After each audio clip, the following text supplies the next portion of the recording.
சென்னையில properties தேடுறீங்கன்னா findbhk.com போங்க. Matching ப்ராப்பர்ட்டிஸை AI உங்களுக்கு சஜஸ்ட் பண்ணும்.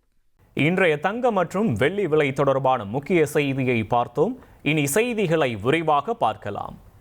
தமிழ்நாட்டில் லட்சியம் கொள்கை எதுவுமின்றி ஒரு கூட்டம் சுற்றி கொண்டிருக்கிறது என தவேகாவை துணை முதல்வர் உதயநிதி ஸ்டாலின் மறைமுகமாக விமர்சித்தார்.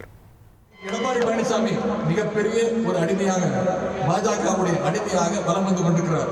இவங்க இப்படி இன்னொரு பக்கம் யாருக்கும் எந்த பயனும் இல்லாம ஒரு கோஷ்டி சுத்திக்கிட்டு இருக்கு. வெறும் சத்தம், ஒரு கொள்கை, லட்சியம், ஒரு கோட்பாடு எதுவுமே இல்லாம அப்படின்னா என்னன்னே தெரியாம ஒரு கூட்டம் சுத்திக்கிட்டு இருக்கு. அரசியல்னா ஏதோ என்டர்டைன்மெண்ட் நினைச்சிட்டு இருக்காங்க.